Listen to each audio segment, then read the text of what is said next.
राधे राधे सभी बच्चों को। बच्चों आज हम देखने वाले हैं SSC GD constable reasoning previous year question part 4।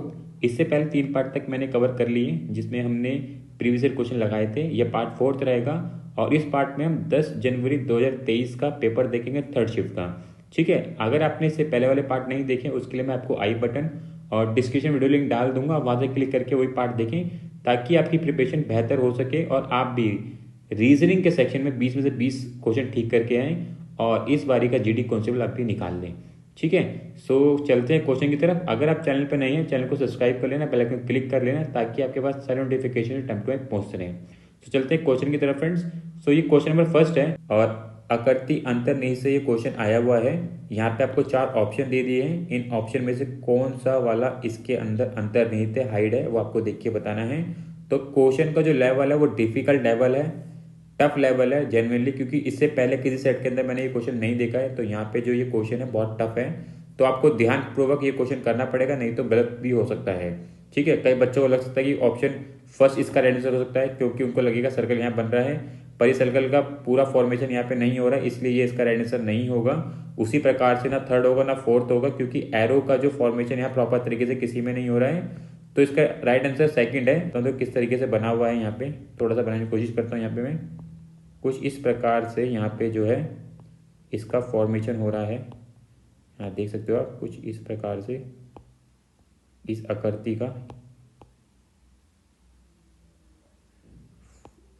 Formation किया गया है। यहाँ देख सकते हो आप, कुछ इस प्रकार से दिखा हुआ वो इस आकृति का फॉर्मेशन किया गया, इसलिए सेकंड इसका राइट आंसर है। तो बहुत ही ध्यानपूर्वक आपको इस टाइप का क्वेश्चन करना है क्योंकि डिफिकल्ट लेवलों में से एक क्वेश्चन है। ठीक है, अगर 20 क्वेश्चन आ रहे हैं उसमें से आपके 3 से 4 क्वेश्चन डिफिकल्ट लेवल के होंगे, तो वो आकृति अंतर्निहित का भी हो सकता है कि आप सोचो कि आकृति अंतर्निहित का बहुत ईजी क्वेश्चन आते हो तो मैं आराम से कर लूंगा। तो इस टाइप के क्वेश्चन भी आपको एग्जाम में देखने को मिल सकते हैं। तो प्रैक्टिस आपको अच्छी तरीके से करनी है अगर आपको 20 आउट ऑफ 20 लाने हैं रीजनिंग में। ठीक है, क्वेश्चन नंबर फर्स्ट का सेकंड राइट आंसर है और काफी अच्छा क्वेश्चन है, देख सकते हो आप ये। चलते हैं क्वेश्चन नंबर सेकंड की तरफ। इस क्वेश्चन के अंदर आपको श्रृंखला पूरी करनी है, क्वेश्चन मार्क की जगह पे कौन से लेटर का समूह आएगा वो बताना है।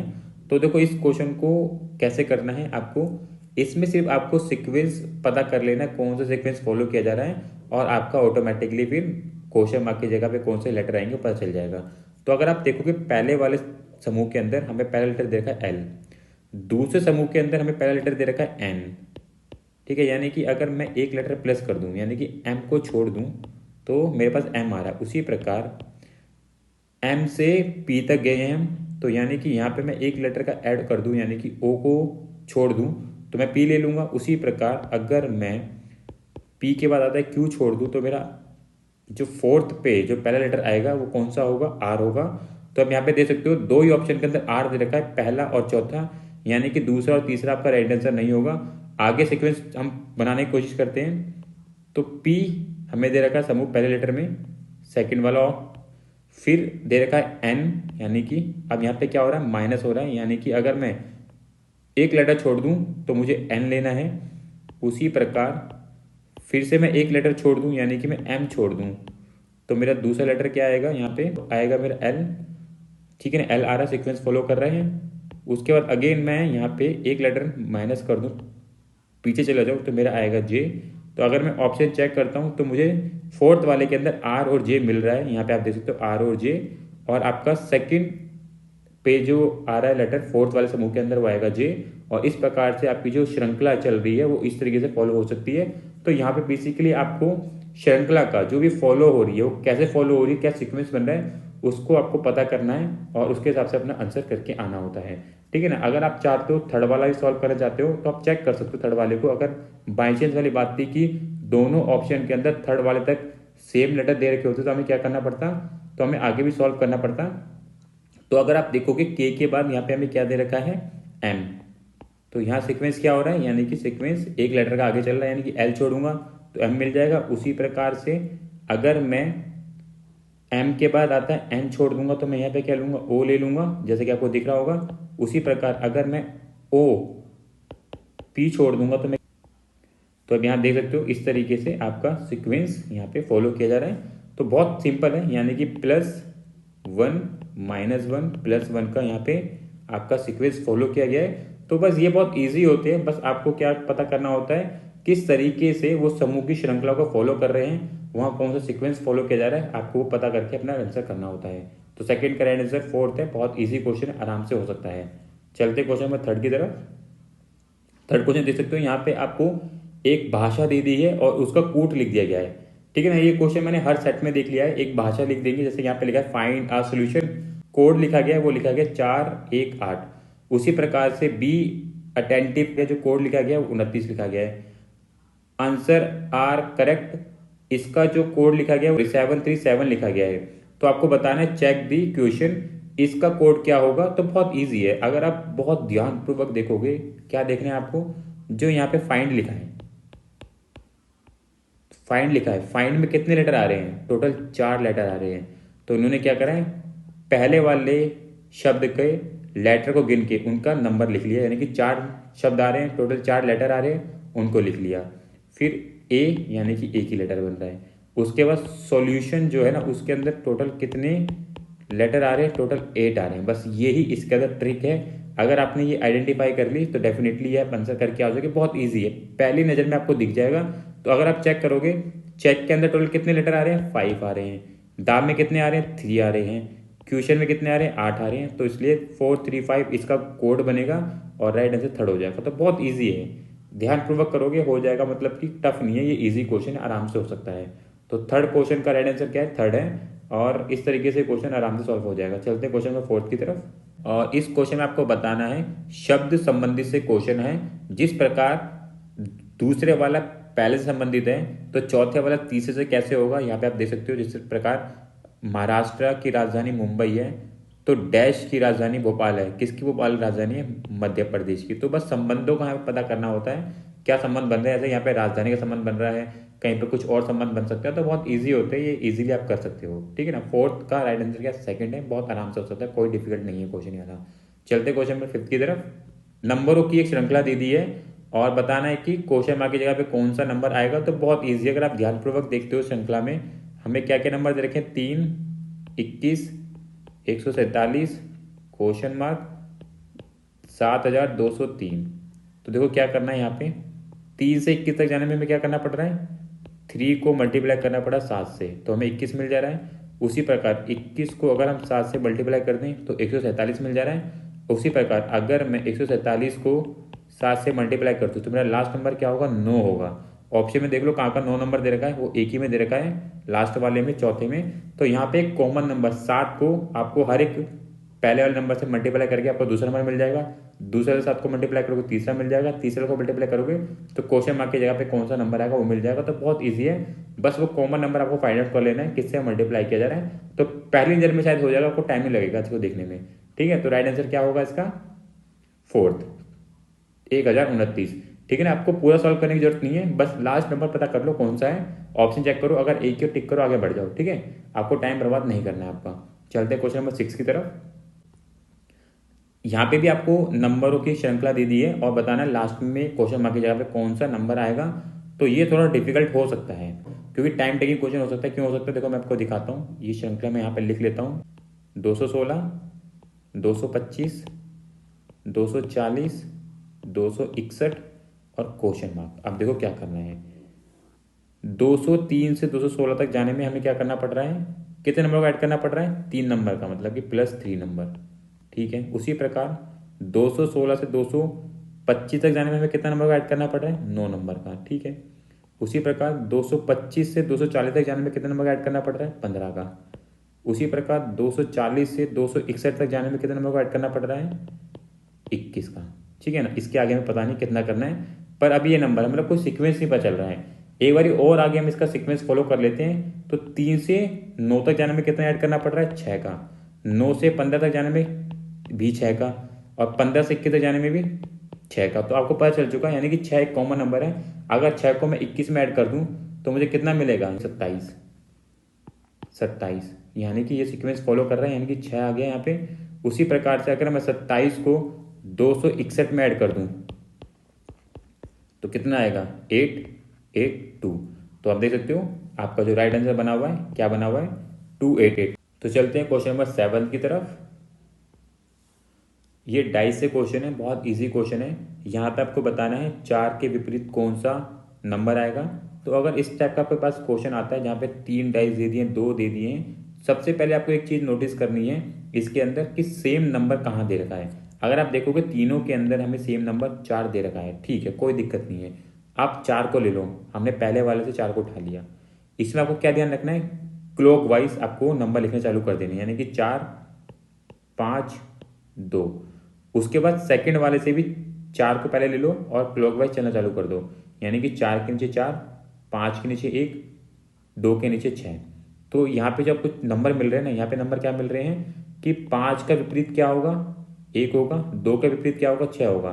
और डाइज में हमारे पास कितने नंबर होते हैं, टोटल 6 ही होते हैं, यानी कि 4 के विपरीत क्या होगा, 3 होगा। तो आंसर क्या होगा आपका यहाँ पे थर्ड। तो इस टाइप का क्वेश्चन कभी भी आपके एग्जाम में आए जहाँ पे आपको 2 डाइस दे दिए, 3 डाइस दे दिए, आपको सिर्फ वहाँ पे ये चेक करना है कि 2 नंबर सेम कौन से वाले में दे रखा है, उसको क्लॉकवाइज लिखने चालू कर दो। 4 के नीचे 4, जो नंबर सेम है उसको उसके नीचे लिखना चालू कर दो और क्लॉकवाइज लिखे चले जाओ। जो भी नंबर जिसके नीचे आ रहा है वो उसका विपरीत बनता हुआ जा रहा है, ठीक है। और जो जो सेम नंबर आ गए हैं और जो नहीं मिला है वो उसका विपरीत नंबर हो जाएगा। जैसे 3 नहीं मिला तो 3 इसका विपरीत हो जाएगा 4 का। तो 7 का राइट आंसर क्या होगा, 3। चलते हैं क्वेश्चन नंबर 8 की तरफ। सो फ्रेंड, ये क्वेश्चन जो है वेन डायग्राम से क्वेश्चन है, इजी क्वेश्चन है। तो पहले कथन पढ़ लेते हैं, फिर निष्कर्ष पढ़ के आंसर करेंगे। तो कथन क्या बोलता है, सभी पंखे बल्ब हैं, ठीक है, सभी पंखे यानी कि फैन लिख लेते हैं। सभी पंखे क्या हैं, बल्ब हैं, यहाँ पे हम बना लेते हैं। सारे के सारे पंखे बल्ब के अंदर चले जाएंगे।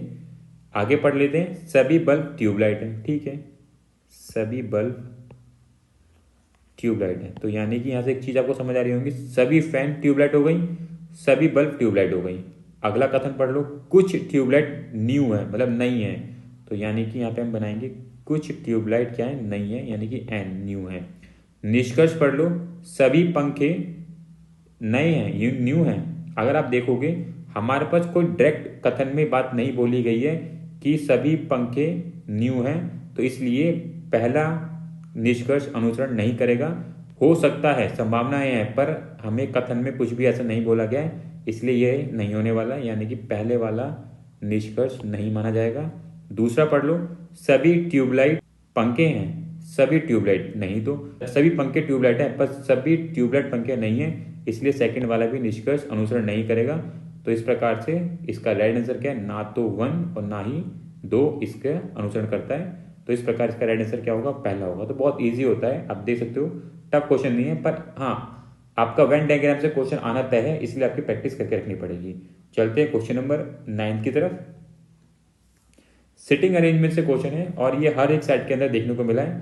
तो सिटिंग अरेंजमेंट का क्वेश्चन आपके एग्जाम में आना तय है, प्रैक्टिस करके रखना, बहुत ईजी होता है, बस पढ़ने में थोड़ा लेंथी लगता है, पर आपको अटेम्प्ट करना पड़ेगा, क्योंकि अगर आपको दूसरे बच्चों से आगे निकलना है तो क्वेश्चन जरूर आपको अटेम्प्ट करना पड़ेगा, ठीक है। देखो 7 व्यक्ति दे दिए हमें और वो एक सीधी पंक्ति में उत्तर की ओर मुख करके बैठे हैं, ठीक है। यहाँ पे हमें 7 लोग बिठाने हैं एक सीधी पंक्ति में, 1 2 3 4 5 6 7, और इनका मुख कहाँ पे, इस साइड उत्तर की ओर। ये हमारा क्या है, उत्तर है, ठीक है। अब देखो क्या बोलता है क्वेश्चन, जी जो है, जी और एच ई के ठीक बगल में है, ठीक है, कोई दिक्कत नहीं है। अगर मैं बोलूं कि हमारा ई जो है यहाँ बैठता है, मैं ई को यहाँ बिठा दूं तो जी और एच इनके बगल में बैठ जाते हैं, ठीक है। आगे पढ़ लो, ए पंक्ति के दाएं सिरे पर बैठा है। तो ए कहाँ बैठा है, दाएं सिरे पे, यानी कि यहाँ पे दाएं सिरा आएगा, यहाँ पे ए बैठ गया है। उसके बाद क्या बोलता है, डी जो है ए के ठीक बगल में है, ठीक है, डी ए के बगल में डाल दो, यहाँ पे डी आ गया बगल में। आगे बोलता है ई एफ के बाएं दूसरे स्थान पर बैठा है। एफ का बैठा है ई के बाएं, और ई का बाएं इस साइड होगा, और वहाँ कौन बैठा है, एफ बैठा है दूसरे स्थान पे, यानी कि जी को छोड़ूंगा तो जो एफ होगा कहाँ बैठने वाला है, वो बैठेगा दूसरे स्थान पे, यहाँ पे, ठीक है। तो एफ जो है ई के बाएं दूसरे स्थान में बैठा है। पंक्ति के बाएं सिरे पर कौन बैठा है, अब कौन बचा है हमारे पास, एक ही बचा है टी, तो टी को यहाँ बिठाएंगे, और पंक्ति के एकदम कोने के बाएं सिरे पे कौन बैठा हुआ है, टी बैठा है। तो उसका राइट आंसर क्या होगा, ऑप्शन फर्स्ट। बस पढ़ने वाली बात है, प्रैक्टिस अच्छी होगी, चुटकियों में, मतलब 30 सेकंड 40 सेकंड में क्वेश्चन हो जाएगा, टाइम नहीं लगेगा आपका, ठीक है। तो 9th का राइट आंसर क्या है, फर्स्ट।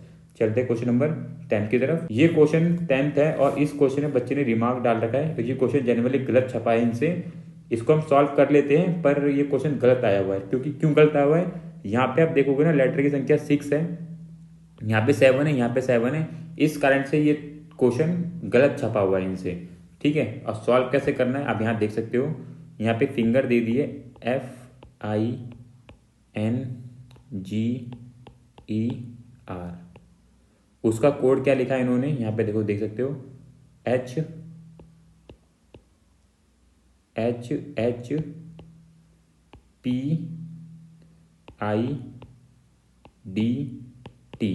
ठीक है, ये कोड लिखा है इन्होंने। इस कोड में देखो क्या दिखेगा आपको, अगर मैं F से एक आगे जाऊं तो एक लेटर छोड़ना पड़ेगा, यानी कि +1 करूं मैं, G छोड़ दूं तो H मिलेगा।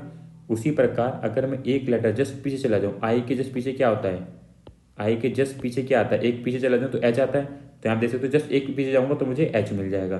तो अभी क्या सीक्वेंस दिख रहा है, +1 -1 का है, बोलो माइनस बोल सकते हो, जस्ट पीछे जा रहे हैं। उसी प्रकार अगर आप N में देखोगे, एक लेटर में आगे चला जाऊं तो मुझे O छोड़ना पड़ेगा तो P मिल जाएगा। उसी प्रकार अगर मैं यहाँ पे देखूं तो यहाँ पे क्या हो रहा है, यहाँ पे सीक्वेंस क्या हो रहा है, आगे की तरफ चल रहा है, पीछे नहीं चल रहा है, यानी कि +1 लेटर चल रहा है। अगर मैं G में H छोड़ दूं तो मुझे I मिल जाएगा, हम यहाँ देख सकते हो। फिर उसके बाद 5th लेटर में क्या दिखेगा आपको, E है, जस्ट एक पीछे चला जाऊं मैं, एक माइनस कर दूं तो मुझे D मिल जाएगा। उसी प्रकार HR से T तक जाने में क्या करना पड़ रहा है, +1 करना पड़ रहा है।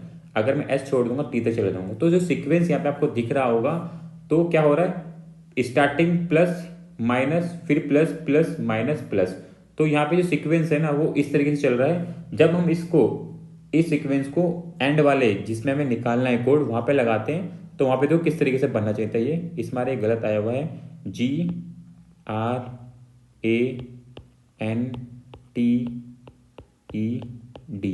अब अगर मैं ये सीक्वेंस यहाँ पे लगाता हूँ और यहाँ मैं बोलता हूँ कि पहले में मुझे बोला गया कि आपको एक आगे करना है, यानी कि 1 लेटर प्लस करना है। अगर मैं 1 लेटर प्लस करूँ, G में H के बाद मिलता है I, ये मेरा I आ गया। उसी प्रकार मैं आगे आपको बताऊँ, R में एक मेरे को माइनस करना है, जस्ट मुझे पीछे जाना है, माइनस में करना जस्ट एक पीछे जाना है। तो R के जस्ट पीछे क्या आता है, एक तो R के पीछे आता है मेरे पास Q, ये मैंने Q ले लिया। तो अगर आप देखते हो ये जो सीक्वेंस है ना आपको सेकंड में दिखेगा, फर्स्ट वाले में नहीं दिखेगा, पर सेकंड भी इसका राइट आंसर नहीं है। अगर मैं आगे आपको दिखाऊं, अब देखो थर्ड वाले में क्या करना था, मुझे +1 करना है, क्योंकि सीक्वेंस क्या बोलता है, प्लस माइनस प्लस। अगर मैं एक लेटर प्लस करता हूँ यानी कि B को छोड़ता हूँ तो मेरा सेकंड क्या आएगा, C आएगा। तो अभी तक आप देख रहे हो मुझे सेकंड ऑप्शन मिल रहा है IQC, पर जैसे जैसे मैं आगे बढ़ूंगा तो मेरा जो है सेकंड वाला ऑप्शन हटता चला जाएगा। आप यहाँ देख सकते हो अब N मेरे पास है, यानी कि यहाँ पे मैं क्या करूँगा, 4th लेटर में भी प्लस करूँगा, यानी कि एक लेटर अगर मैं प्लस कर दूँ, N के बाद आता है O, मुझे लेना है यहाँ P, ये मेरा आ गया P। अब आप देख सकते हो सेकंड ऑप्शन भी ऑटोमेटिकली हट चुका है। अब हम फर्स्ट वाले की तरफ शिफ्ट हो रहे हैं, क्योंकि 4th वाला लेटर हमें फर्स्ट वाले ऑप्शन में मिल रहा है। उसी प्रकार से मैं आगे दिखाऊं तो अगर मैं 5th वाले पे जाऊं, 5th वाले में मुझे क्या करना है, जस्ट एक लेटर मुझे माइनस करना पड़ेगा, एक लेटर जस्ट पीछे जाना पड़ेगा, तो यानी कि मेरा आएगा S। ठीक है ना, अब वो फर्स्ट वाला ऑप्शन भी हट चुका है, वहां पे S है ही नहीं।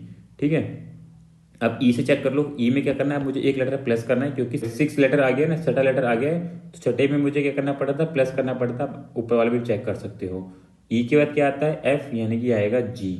ठीक है, उसी प्रकार से अब मेरे पास 7th है, क्योंकि 7th वाला हमें पता नहीं कि हमें क्या करना है, तो इसलिए हम यहाँ पे प्लस लेके चलेंगे। तो अगर मैं एक लेटर प्लस कर दूं, यानी कि E को छोड़ दूं, तो यहाँ पे मेरा आएगा F। तो कुछ इस प्रकार से सीक्वेंस बनेगा। अब ये सीक्वेंस आप मैच करके देख लो किस वाले ऑप्शन में बैठेगा, तो किसी ऑप्शन के अंदर ये वाला सीक्वेंस नहीं है, इसलिए ये क्वेश्चन रिमार्क में डाला गया बच्चे के थ्रू, और जनरली क्वेश्चन गलत आया हुआ है। ठीक है, तो जरूरी नहीं हर क्वेश्चन सही छप जाते हैं, कभी कभी मिस्टेक भी हो जाती है SSC से, तो वो मिस्टेक का कारण ये है, यहाँ पे क्वेश्चन आपको गलत देखने को मिल रहा है। ठीक है, चलते हैं क्वेश्चन में 11वें की तरफ। ठीक है, यहाँ पे बच्चे ने इसमें भी रिमार्क डाला है, पर ये रिमार्क वाला नहीं, शायद बच्चे से गलत डल गया है, ये क्वेश्चन ठीक आया हुआ है। ठीक देखो कैसे है, यहाँ पे आपको शब्द दे दिए गए हैं और उनको अंग्रेजी वर्णमाला के अनुसार आपको सीक्वेंस में लगाने हैं। जैसे कि आपको पता है पहले नंबर पे A आता है, फिर B आता है, C आता है, D आता है। उसी प्रकार से आपको ये 5 लेटर दे दिए हैं, 5 शब्द दे दिए हैं, और इनको अंग्रेजी वर्णमाला के अनुसार आपको लगाना है। तो अगर आप देखोगे पांचों में स्टार्टिंग के 2 लेटर सेम है, SE SE SE SE। ठीक है, हम थर्ड वाले से चेक करेंगे। थर्ड वाले में अगर आप देखते हो आपको दे क्या रखा है, एम, पहले में एम दे रखा है, दूसरे में भी एम दे रखा है, फिर एन दे रखा है, पी दे रखा है, आर दे रखा है। तो आपको पता है सबसे पहले आता है एम, फिर आता है एन। उसमें भी हमें फर्स्ट और सेकंड पे एम एम दे रखा है, तो हम फोर्थ वाला लेटर चेक करेंगे हमारा पहले पे कौन सा आएगा। तो अगर आप चेक करोगे आई और ओ दे रखा है, यानी कि पहले पे क्या आएगा, आई आएगा, क्योंकि ओ से पहले हमारा आई आता है। यानी कि पहला क्या आएगा, पहले पे पहला आएगा, दूसरे पे हमारा दूसरा आएगा, ठीक है, तीसरे पे हमारा तीसरा आएगा क्योंकि एम के बाद एन आता है। उसी प्रकार से चौथे पे हमारा पी आएगा क्योंकि आर से पहले हमारा पी आता है, और पांचवा आएगा। तो सीक्वेंस क्या बनेगा, 1 2 3 4 5, और इसका राइट आंसर क्या है आपका 3rd ही है। तो इसलिए ये ठीक है, बच्चे ने गलत रिमार्क डाला है। तो 11वें का राइट आंसर 3rd है। और जो शब्दकोश से एक आधा क्वेश्चन देखने को मिला है हर सेट के अंदर, तो आने के चांस होंगे, इजी होगा, टफ नहीं होगा, आराम से हो जाएगा ये, ठीक है। चलते क्वेश्चन में 12वीं की तरफ। तो फ्रेंड ये ब्लड रिलेशन से क्वेश्चन है, थोड़ा टफ क्वेश्चन है, तो थोड़ा ध्यानपूर्वक करना पड़ेगा, तो गलत होने की संभावना हो सकती है। थोड़ा सा घुमा के पूछा गया है। यहाँ पे आपको मैथमेटिकल चिन्ह दे दिए गए हैं और उनके मतलब दे दिए गए हैं। जैसे प्लस का मतलब पुत्र है, माइनस का मतलब बहन है, मल्टीप्लाई का मतलब भाई है, और डिवाइड का मतलब पत्नी है। इस कंडीशन में लगाते हुए आपको आंसर करना है। तो थोड़ा ध्यानपूर्वक पहले बना लेना, फिर उसका आंसर करेंगे। तो आप यहाँ पे देख सकते हो, मैं यहाँ पे बता दूँ पहले, ट्रायंगल में हमारे मेल रहेंगे और सर्कल में हमारी फीमेल रहेंगी, ठीक है ना। तो यहाँ पे आप पढ़ सकते हो, ए क्या है, ए पुत्र है किसका, बी का, ठीक है। तो ये चला जाएगा हमारा ट्रायंगल में। उसी प्रकार डिवाइड दे रखा है सी से पहले, तो बी पत्नी है, बी पत्नी है सी की, ठीक है, ये ट्रायंगल में चला जाएगा। उसी प्रकार आगे पढ़ सकते हो, तो सी भाई है डी का, ठीक है। उसके बाद पढ़ सकते हो, डी बहन है किसकी, ई की, ये सर्कल में चला जाएगी, ठीक है। ई क्या है, ई पुत्र है किसका, एफ का, ठीक है। तो ये हमारा आ जाएगा ट्रायंगल में। एफ के बारे में कुछ पता नहीं, मेल है फीमेल है, छोड़ देंगे। देखो यहाँ पे आपको पहले चीज समझनी पड़ेगी कि रिलेशन कैसे बन रहा है। देखो ए और सी के बीच में रिलेशन क्या बन रहा है, ये बेटा है किसका, ए का, ठीक है। एक चीज अभी समझ आ गई। उसी प्रकार बी और सी के बीच में रिलेशन क्या बन रहा है, देखो सी भाई है डी का और डी एक फीमेल है और बी पत्नी है सी की, तो यानी कि भाभी का रिलेशन बनेगा, ठीक है ना, ये भाभी बनेगी डी की। उसी प्रकार देखो डी एक फीमेल है और ई जो है पुत्र है एफ का, यानी कि ये दोनों भाई बहन है, तो डी एफ की क्या लगने वाली है, बेटी, क्योंकि ये फीमेल है, ठीक है। ये चीज आपको समझ आ चुकी होगी। तो अब थोड़ा सा ऑप्शन पढ़ लो, ऑप्शन क्या कह रहे हैं, डी एफ की पुत्री है। अब अगर देखोगे डी एफ की पुत्री है, हाँ डी एफ की पुत्री है, यहाँ देख सकते हो बेटी है ना, तो डी जो है एफ की पुत्री है, सही कंडीशन है। यहाँ पे सही कौन सी नहीं है वो ध्यान देख लेना, सही कौन सी नहीं है। तो ए सी का पुत्र है, ए सी का पुत्र है, हाँ ठीक है, कंडीशन देख सकते हो यहाँ पे, ए जो है सी का पुत्र है। उसी प्रकार से ए एफ का पोता है। अगर आप देखोगे ए एफ का पोता होगा, क्योंकि देखो सी डी और ई ये भाई बहन है और ये इनके पुत्र हैं एफ के। तो इस प्रकार से ए जो है सी का बेटा है, तो यहाँ पे जो रिलेशन निकल के आएगा वो इनके बीच में कैसे निकल के आएगा, पोते का निकल के आने वाला है। तो अगर आप ऑप्शन 4 देखोगे, ई बी का भाई है, ई जो है बी का भाई नहीं सकता।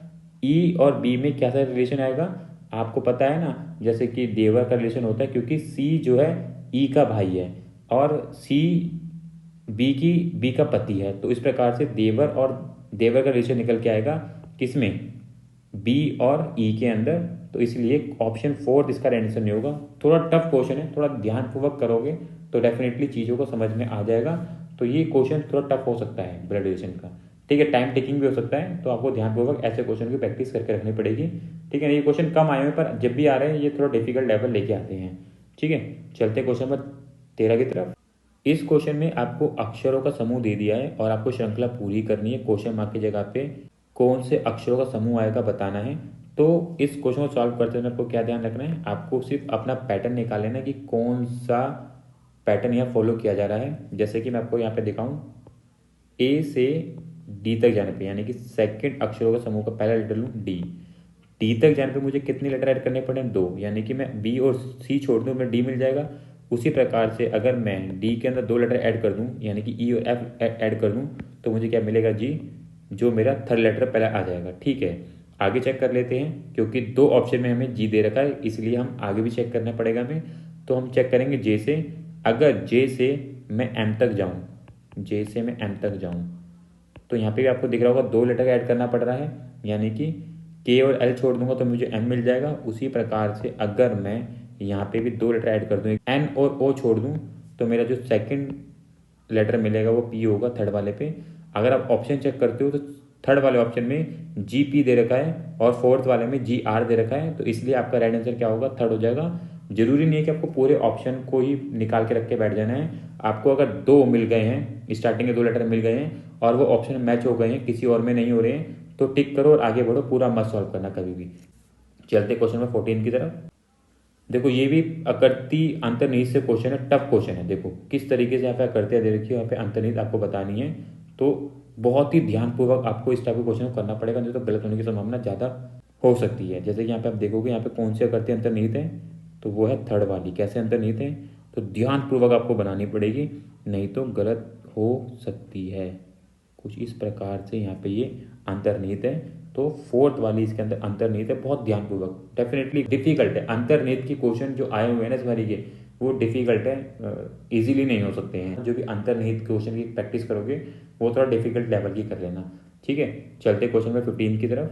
सो फ्रेंड इस क्वेश्चन देखो क्या करना है, ये क्वेश्चन थोड़ा डिफिकल्ट है और इस टाइप का क्वेश्चन अगर आपके एग्जाम में आ रहा है तो वो थोड़ा सा आपको प्रॉब्लम में डाल सकता है। देखो कैसे डाल सकता है, क्योंकि ये बच्चा ये क्वेश्चन भी नहीं करके आया है, इसको भी थोड़ा सा प्रॉब्लम हुई इस क्वेश्चन करने में और इसने भी मार्क फॉर रिव्यू करा है इस क्वेश्चन के लिए। देखो कैसे सॉल्व करना है, यहाँ पे आपको संबंध बताना है कि जिस प्रकार दूसरा पहले से संबंधित है, चौथा तीसरे से संबंधित है, तो छठा पांचवें से किस प्रकार संबंधित होगा ये आपको बताना है। देखो संबंध कैसे बनाया गया इनके बीच में वो मैं आपको दिखाता हूँ। यहाँ पे लिखा है रूट ROOT, इसका संबंध है QQTV से। अब देखो क्या करा है इन्होंने T से V तक जाने में इन्होंने क्या करा है, यहाँ पे इन्होंने करा एक लेटर ऐड, यानी कि U को छोड़ा V इन्हें मिल गया। ठीक है, उसी प्रकार इन्होंने R को किससे रिप्लेस किया है, इन्होंने R को किया है T से रिप्लेस। ठीक है, यानी कि अगर मैं एक लेटर प्लस कर दूं, S को छोड़ दूं तो मुझे T मिल जाएगा। उसी प्रकार O का रिप्लेसमेंट इन्होंने करा है पहले वाले कोड के साथ, यानी कि Q के, यानी कि अगर मैं एक लेटर छोड़ दूं, P छोड़ दूं तो मुझे Q मिल जाएगा। उसी प्रकार यहाँ से भी मैं अगर P छोड़ दूं तो मुझे Q मिल जाएगा। तो ये जो संबंध बना है, जो ये रिलेशन बना है, इसी रिलेशन के थ्रू आपको ये क्वेश्चन सॉल्व करना था। तो अब ये रिलेशन आपको LEAF में लगाना है और आपको अपना आंसर करना है। अगर मैं बात करूं F से मैं एक लेटर आगे चला जाऊं, यानी कि G छोड़ दूं, तो मेरे पास क्या आएगा H। तो L को मैं किस में कन्वर्ट करूंगा, एक लेटर आगे चला जाऊंगा, यानी कि मैं यहाँ पे M छोड़ दूंगा तो मेरा आएगा N। जो आपका सेकंड लेटर होगा उसका जो कोड मिलेगा वो फर्स्ट वाले पे आएगा, और इसमें हम एक लेटर ऐड करेंगे तो हमें क्या मिलने वाला है, E के बाद क्या आता है, F आता है, F को छोड़ने के बाद हमें मिलेगा G। उसके बाद हम थर्ड वाले का भी कोड निकाल लेंगे और थर्ड वाले का आएगा सेकंड वाले प्लेस पे, और इसमें भी एक प्लेस कर दूंगा B, तो B के बाद क्या आता है C, और जहाँ पे भी आपका ये कोड बन रहा है GCNH वाला, वो उसका राइट आंसर हो जाएगा। तो इस प्रकार आपका जो राइट आंसर क्या बना हुआ, थर्ड है। तो मार्क फॉर रिव्यू तो नहीं करना चाहिए था, हाँ थोड़ा सा डिफिकल्ट लेवल है। इस टाइप के क्वेश्चन आपको प्रॉब्लम में डाल सकते हैं। अगर आपके एग्जाम में क्वेश्चन आ रहा है तो जेन्युइनली ये क्वेश्चन आपको प्रॉब्लम में डालने वाला है। तो कैसे अटेम्प्ट करना है वो आपकी प्रैक्टिस पे डिपेंड करने वाला है, पर ये क्वेश्चन भी आपके एग्जाम में आया हुआ है, 2023 में ही आया हुआ है ये तो। ठीक है, चलते क्वेश्चन नंबर 16 की तरफ। आकृति से क्वेश्चन है, आपको श्रृंखला का देखना कैसे बन रही है और बताना है कि पांचवें वाले में ये श्रृंखला कैसे पूरी होगी। तो बहुत ईजी है। सबसे पहले एक चीज नोटिस कर लो, इसमें आप क्या नोटिस करना है, जो श्रृंखला की रोटेशन हो रही है कैसे हो रही है। देखो पहली रोटेशन है एकदम साइड में, यानी कि बाएं साइड, फिर बीच में आती है, फिर दाएं चली जाती है। आप यहाँ पे रोटेशन देख सकते हो। तो रोटेशन के अकॉर्डिंग अगर आप देखते हो, बायां बीच दायां फिर बायां, यानी कि बीच में आएगी। कहाँ का बीच में दे रखी है, 3 ऑप्शन बीच में दे रखी है, बाकी फर्स्ट वाला इसका राइट आंसर नहीं होगा। एक चीज यहाँ पे आपको क्लियर कट होगी है। अब आगे देख लो किस तरीके से चेंजेस हो रहे हैं। देखो जो पहली वाली आकृति दे रखी है उसमें कोई चेंजेस नहीं हो रहा, वो बस रोटेट कर रही है, पर उसमें ऊपर नीचे कोई चेंज नहीं हो रहा, वो अपनी जगह फिक्स है। बस उसका रोटेशन क्या हो रहा है, उसकी दिशा चेंज हो रही है, बाकी उसकी आकृति में कोई भी घुमाव ऊपर नीचे नहीं हो रहा, वो अपनी जगह फिक्स रह रही है। तो यानी कि आपको पता चल जाना चाहिए जो आकृति पहली वाली है वो पांचवें में किस प्रकार से बनने वाली है, वो कुछ इस प्रकार से बनेगी। बीच में ये ऐसे होगा, ये ऐसे रहेगा, फिर ये कुछ इस प्रकार से बनते हुए ये ऐसे, मतलब वो अपनी जगह फिक्स रहने वाली है। ये चेक कर लो कहाँ का बना हुआ है। तो अब चेक करोगे दूसरे वाला इसका आंसर नहीं होगा, तीसरा और चौथा हो सकता है क्योंकि वो सेम बनी हुई है।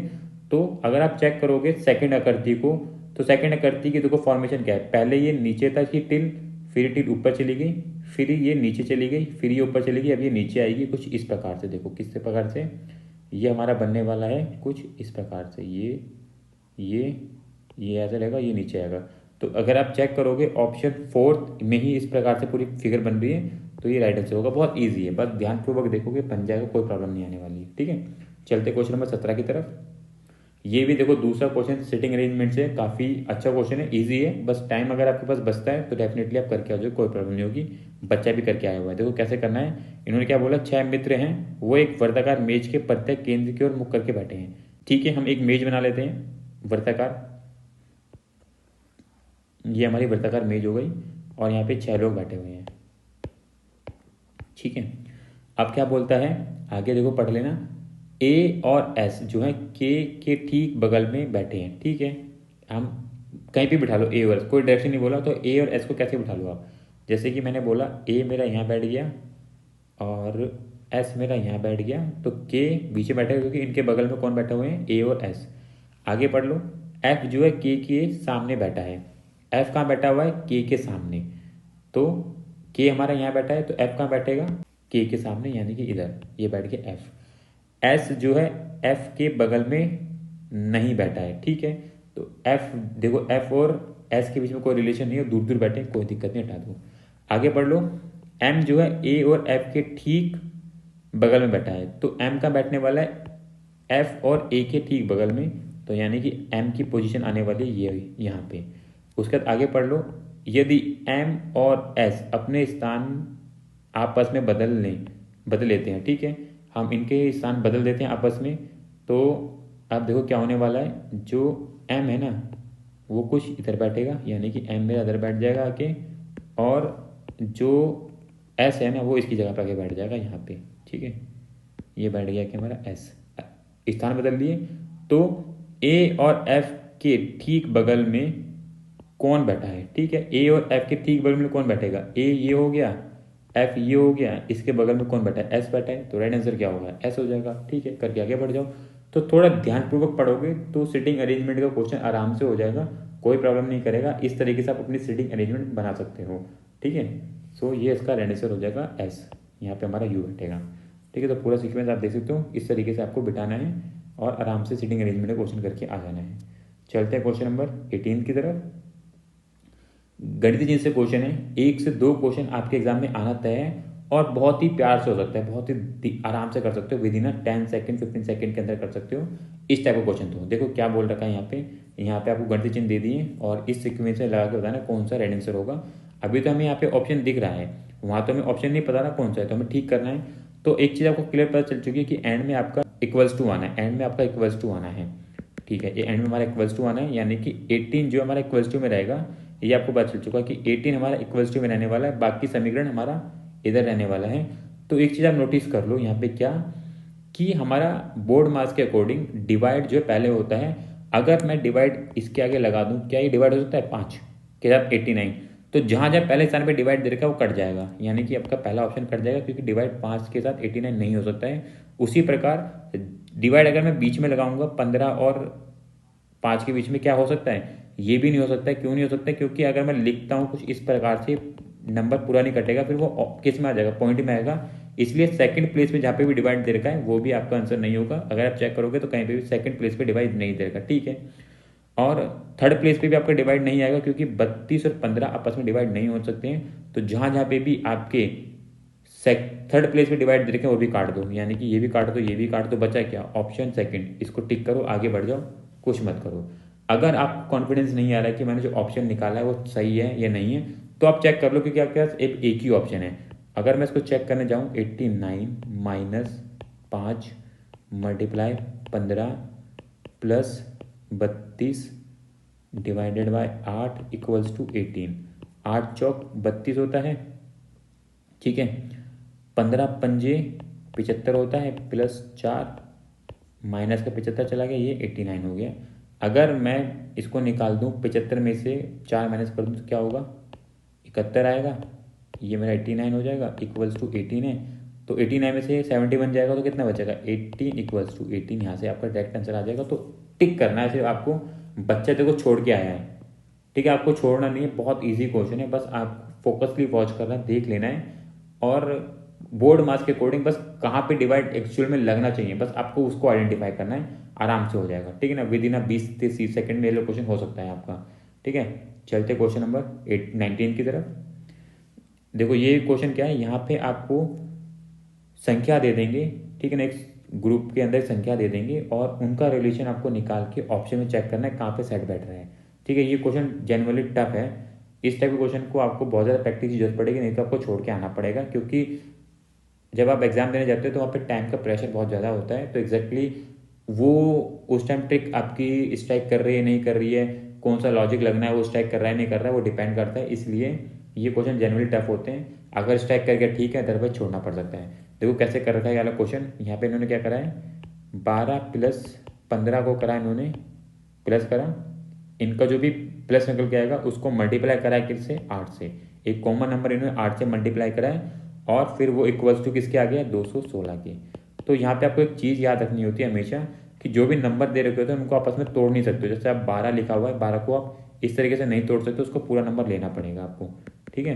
तो 12 और 15 को हम प्लस करते हैं 27 हो जाएगा, इंटू हम करेंगे 8, तो वो किसके इक्वल्स टू आ जाएगा, 216 के आ जाएगा। आप देख सकते हो 8 8 7 56 होता है, तो यहाँ पे आएगा 6, यहाँ आ जाएगा 5, 8 का 8 2 16 और 5 21।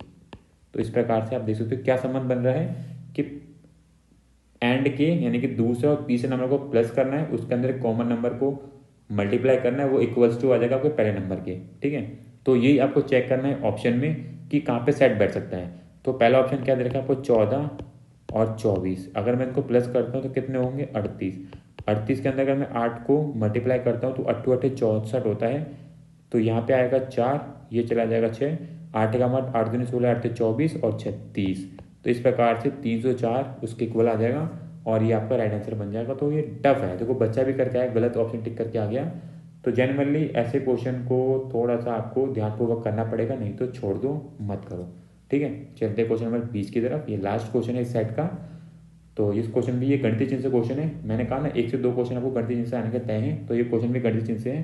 देखो कैसे करना है ये भी आपको, सबसे पहले आपको देखना है डिवाइड कहाँ पे होना है। अगर आप देखोगे 136 जो है 17 से डिवाइड हो जाएगा, पर ये आपको एग्जैक्टली नंबर नहीं दिख पाएगा जो आपको चाहिए, ठीक है ना। अगर मैं 136 को डिवाइड करने जाऊँ तो ये 8 पे कट जाएगा, पर हमारे पास जो इक्वल्स टू में नंबर है वो 3 डिजिट नंबर है, और फिर वो क्या होगा, वो उतना बड़ा नंबर नहीं बना पाएगा जो हमें एक्चुअल में चाहिए, छोटा नंबर बन जाएगा, क्योंकि इसके बाद हमें प्लस दे रखा है और वो नंबर बनेगा नहीं अगर हम मल्टीप्लाई को चेंज नहीं करते हैं, डिवाइड में को चेंज नहीं करते हैं। तो हमें यहाँ पे क्या करना पड़ेगा, यहाँ पे हमें डिवाइड को चेंज करना पड़ेगा ताकि हमारा नंबर जो है बड़ा बन के रहे और वो इक्वल्स टू किसके आ जाए, 187 के इक्वल्स टू आ जाए। तो 336 को अगर हम चेंज कर देते हैं माइनस से, यानी कि डिवाइड की जगह माइनस आ गया, 17 प्लस 102 डिवाइडेड बाय 3 और मल्टीप्लाई बाय 2। अब देखो क्या होगा, यहाँ मैं काटूंगा तो कितना आएगा, 3 3 9 और ये 12 हो जाएगा। 12 को मल्टीप्लाई करूंगा 34 से तो कितना आएगा, 8 और 6 68 प्लस 17 का माइनस है और 136, ठीक है। तो 17 माइनस कर दूंगा 68 से तो कितना बचेगा मेरे पास, 136 प्लस कितना आ रहा है मेरे पास, यहाँ पे मैं काट दूँ तो मेरे पास बचेगा 51 51 इक्वल्स टू 187। तो अगर मैं प्लस करता हूँ तो ये मेरे पास 187 इक्वल्स टू 187 आ जाएगा। तो बेसिकली कहने का मतलब यही है कि ये जो क्वेश्चन होते हैं ना गणित चिन्ह से, वो आपके टाइम टेकिंग हो सकते हैं। अगर कोई भी ऐसा फंस गया, अगर आपको थोड़ा सा भी लॉजिक नहीं लग पा रहा है तो डेफिनेटली ये टाइम टेकिंग कर सकते हैं। बच्चा ही छोड़ के आया हुआ ये भी क्वेश्चन, तो इस बच्चे ने ऑलमोस्ट काफ़ी अच्छा पेपर अटैम्प्ट किया, इसकी नेगेटिव मार्किंग बहुत कम है, जो नहीं आ रहा वो छोड़ के आ गया, एक आधा इसका क्वेश्चन गलत हुआ है पूरे सेट के अंदर। तो आपको भी कुछ इस तरीके से अटैम्प्ट करना है कि आपके जो रीजनिंग के अंदर जो आपके क्वेश्चन ठीक हो उनका लेवल 17 से 18 हो और उसका ना नेगेटिव आपका 0 हो, मतलब एक भी नेगेटिव ना जाए, आपकी एक्यूरेसी जो 100% चली जाए, तो डेफिनेटली आप रीजनिंग के अंदर अच्छा करके आएंगे और इस बारी का जीडी कांस्टेबल भी निकाल देंगे। ठीक है, तो इस प्रकार से हम और भी आगे पार्ट लेके आते रहेंगे। जो भी सारे क्वेश्चन हुए भी आपको हमारे वीडियो के माध्यम से और चैनल के माध्यम से मिल जाएंगे। तो इसलिए हमारे चैनल को सब्सक्राइब कर करना, बेल आइकन क्लिक कर करना, ताकि आपके पास सारे नोटिफिकेशन टाइम टू टाइम पहुँच रहे हैं। सो मिलेंगे नेक्स्ट पार्ट में। आज के लिए इतना ही। राधे राधे। धन्यवाद watching this video. Bye bye. Thank you friends.